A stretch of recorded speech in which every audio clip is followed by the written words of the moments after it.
What's up, everybody, and welcome to another episode of Blood on the Razor Wire TV, where we bring it to you real and we bring it to you raw. Hit that subscribe button, hit the like button, definitely share the video.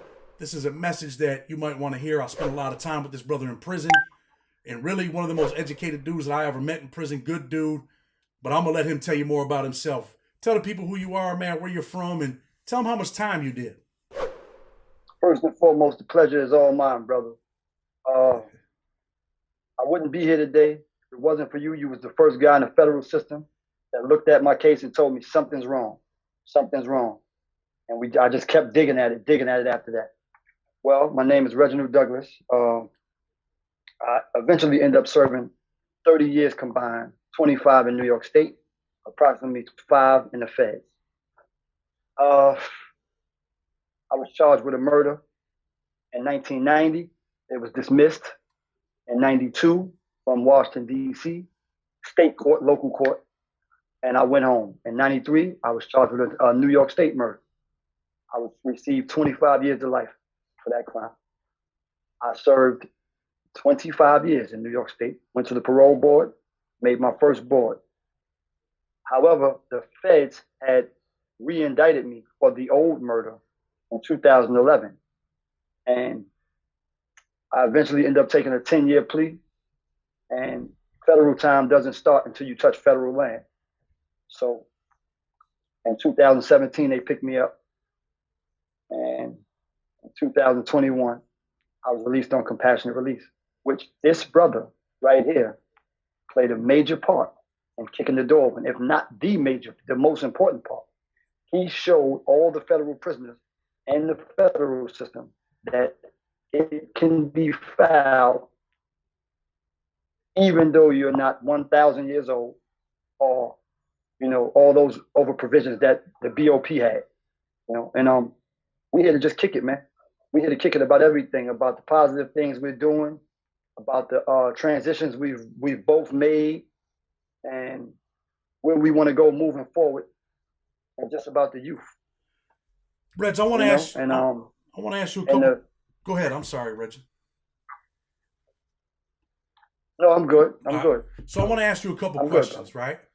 First, I want to talk a little bit about you being a New York dude, and they allege you were in D.C., allegedly getting money down there. Someone ends up dead. What was it like, man, to be a New York dude in D.C. back then? Okay, I went to D.C. 2 times. All right, I went to D.C. in 1985 with some New York friends. I didn't know much. I was 15, 14 years old, excited. Come on, let's get on the bus and ride down there. It hadn't reached its peak of violence yet, but it was serious. I was in Northwest. I was on Harvard Street, and that's in a very dangerous neighborhood. And Clifton Street is a few streets down from that, and that's another extremely dangerous neighborhood. However, we left early. They ran us out of there, so to speak, right? We was kids. But then in 87, I went back down there, and at that time, by 88, it reached its peak level of violence. And this was the thing about the streets back then. Whether you was from New York, Miami, California, or Philadelphia, or wherever you was from, if you landed in the streets of DC in 1988, you had a choice. Either get with the violence or get up under it. I was a light-skinned, scrawny kid. I wasn't getting up under it. So I got with it. And man, it was relentless. It was almost like every other night it was something happening. You was losing a friend. You was losing a girl. I lost a girlfriend down. They actually killed my girlfriend down. So it was ugly, man, but I couldn't get up under it, Chad. I had to actually get with it. And you got with it, and it cost you a long time of your life in prison, right? Yes, it did. Yes, it did. New York State prison. Go ahead, I'm sorry. Okay. Yes, it did. See, now, some time back, I was writing something, right? And I had titled it, This Ain't New York City, Joe, because everybody down there say Joe. Now the young boys from DC say Mo.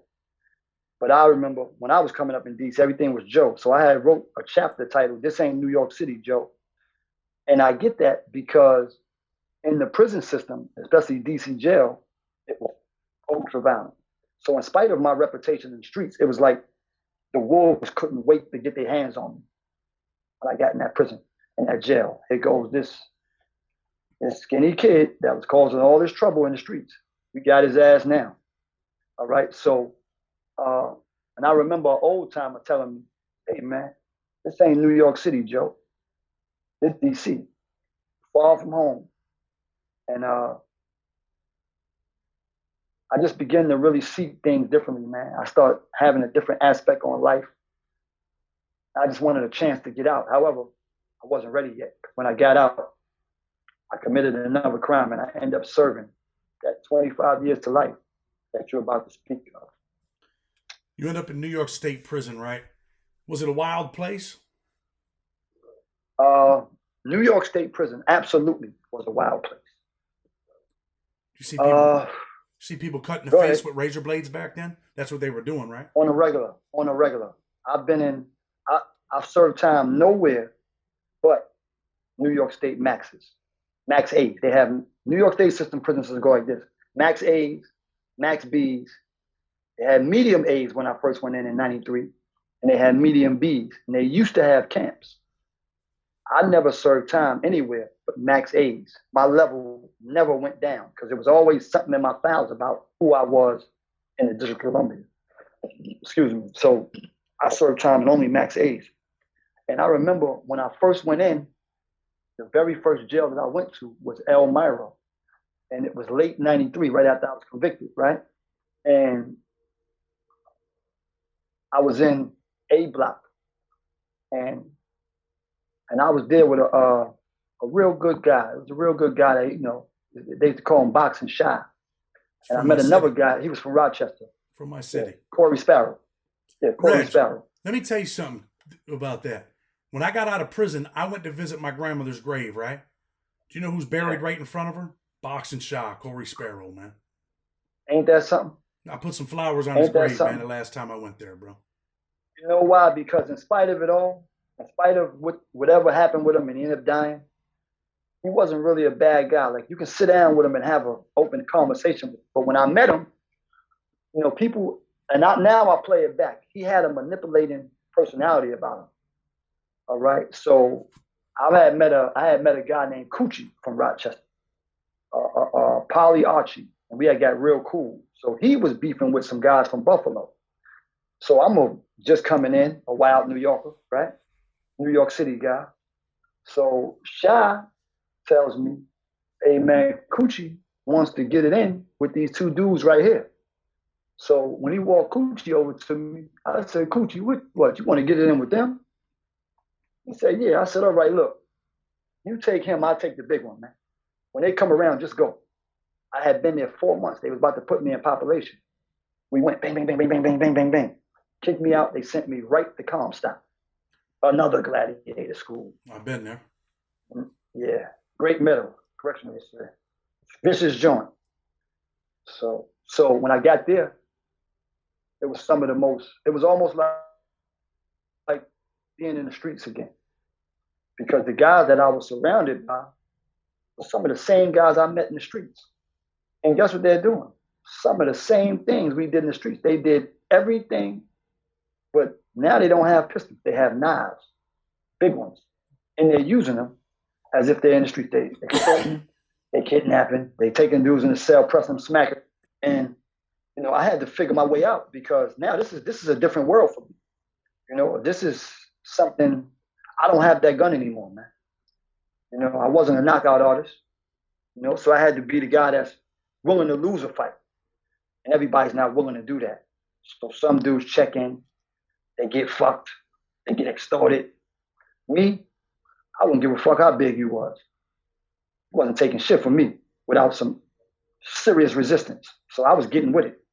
But I didn't actually see, if you're asking about the violence in New York State prison system, I done been in the yard and seen 4 different cuttings in New York State yard. Because unlike the feds, ain't no locking in when somebody get cut.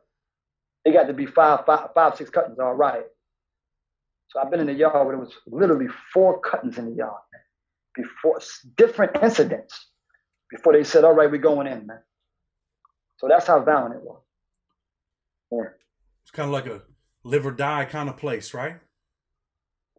It was a live or die kind of place. And man, I've been in church, man.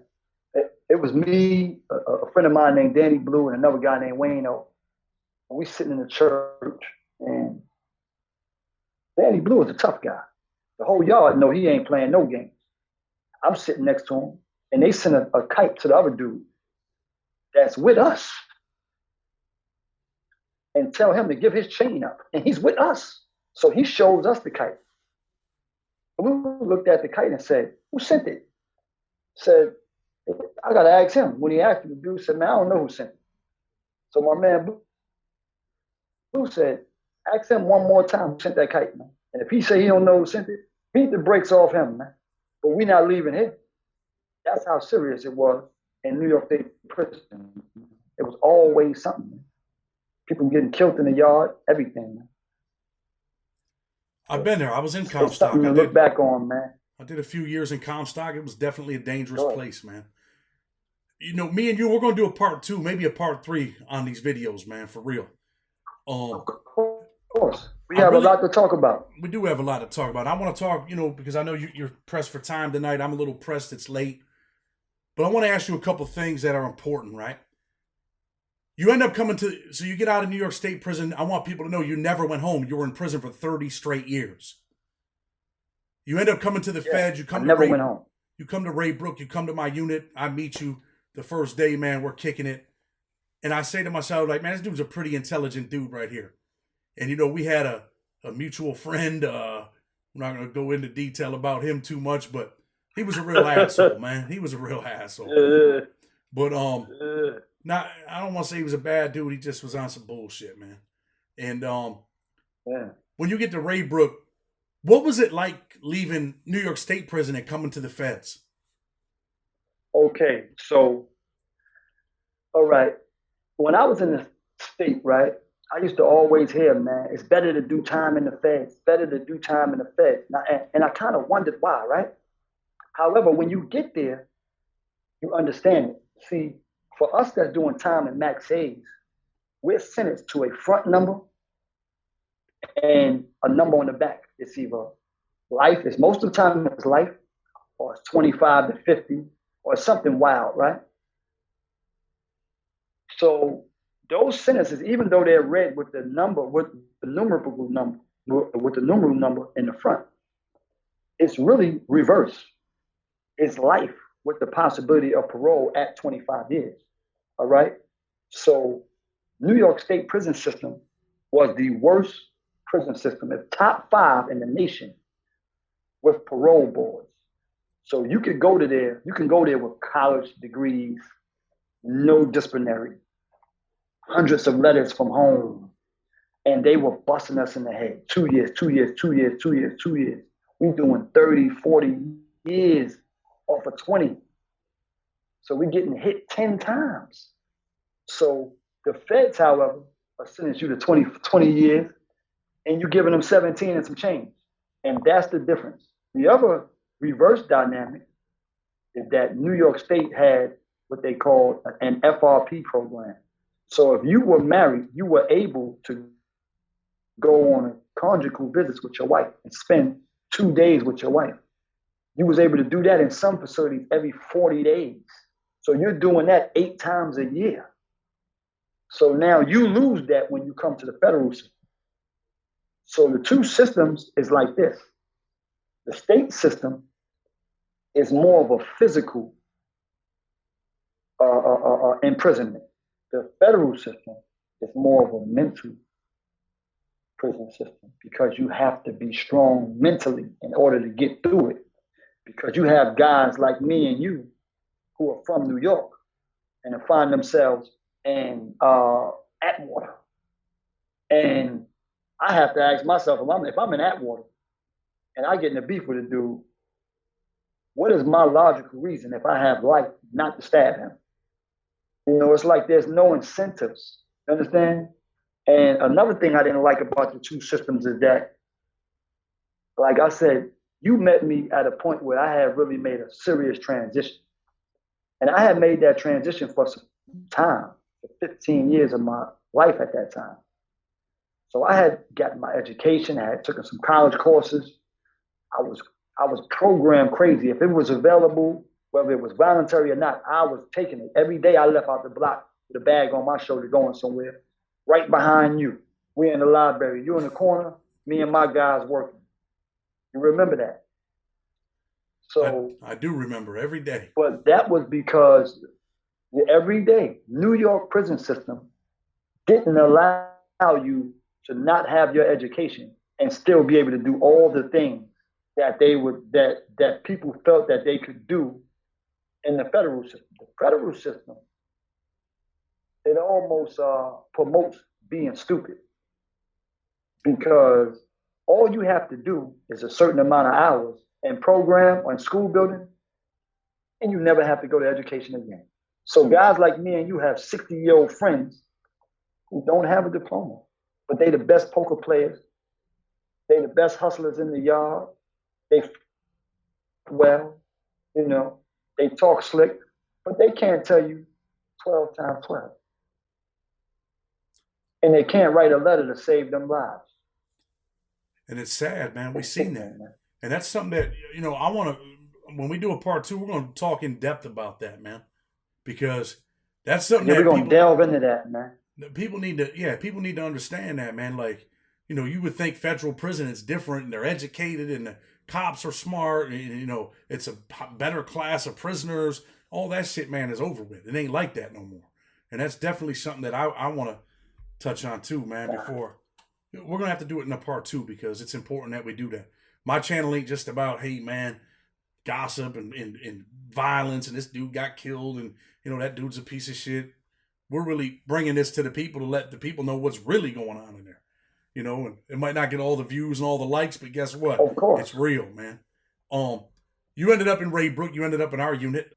I can hear you crystal clear. Crystal clear. So when you come to the unit, I mean, did you see any violence in Raybrook?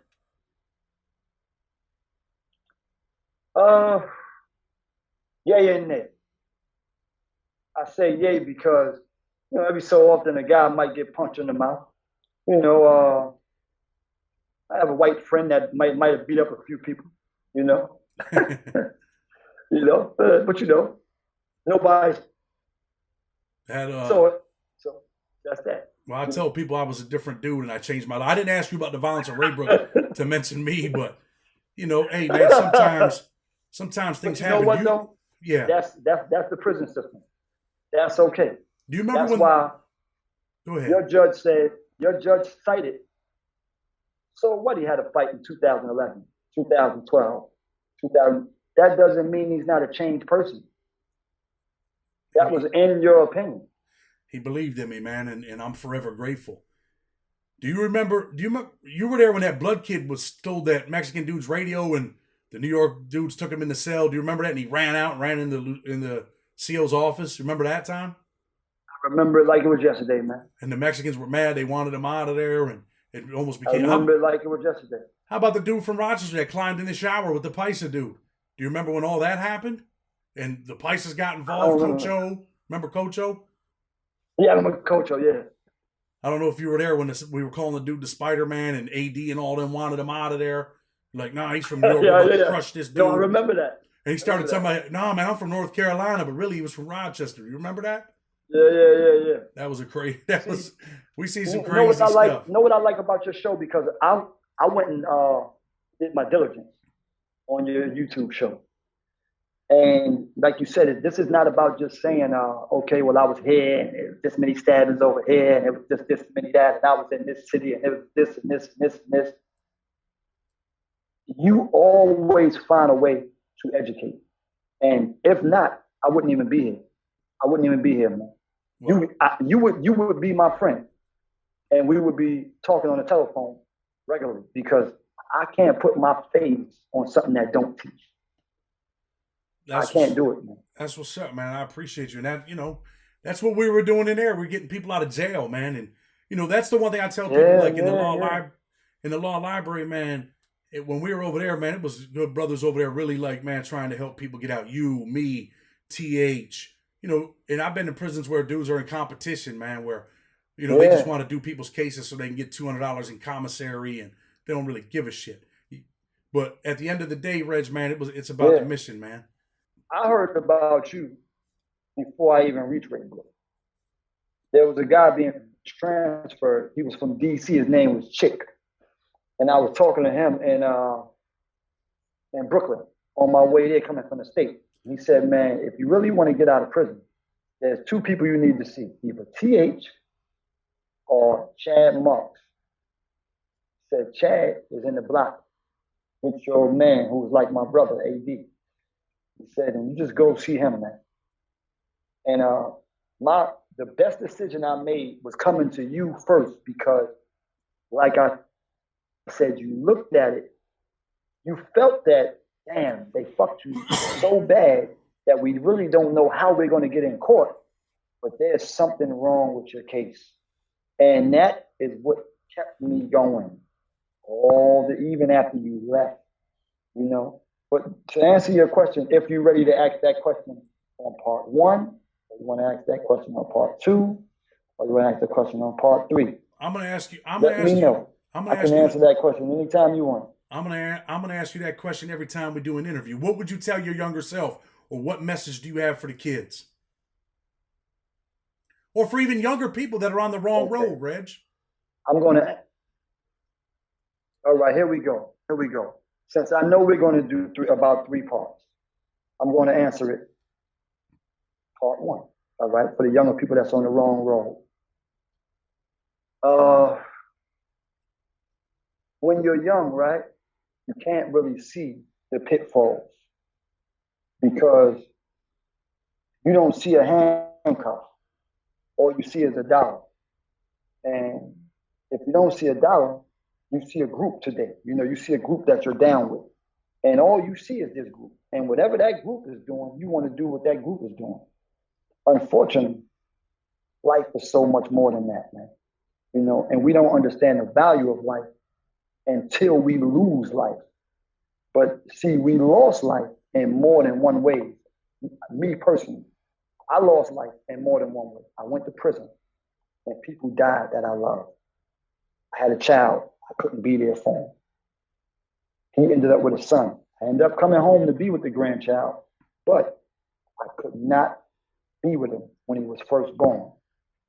But the youth lost life like this. When they incarcerated us during the crack era. All right. There was a time that the older guys taught us how to say, thank you, may I, excuse me, you're welcome.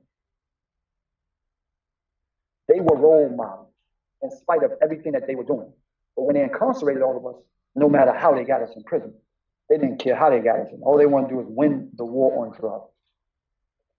They incarcerated the role models. So when y'all lost your role models, there was no one to look up to. So now you just in the street, which is like the jungle, and you lost yourself. But I'm telling you, find yourself before you find yourself inside of someone else's cell that they're paying penny stock on. And they will lose you in those cells, man. You will be in New York and you find yourself in California. Much worse than that. This message gets a lot deeper. And I can't wait to give it to you. That's what's up, man. I'm gonna close the show for part 1. Hit that like button, share this video. I promise you there'll be a part 2 and probably a part 3. And Reggie, man, I really appreciate you coming on the show, man. Good dude. And like I said, man, one of the most intelligent dudes I ever met in prison. Blood on the Razor Wire TV. Hit that subscribe button, hit the like button, share the video. Until tomorrow, with respect, we're out.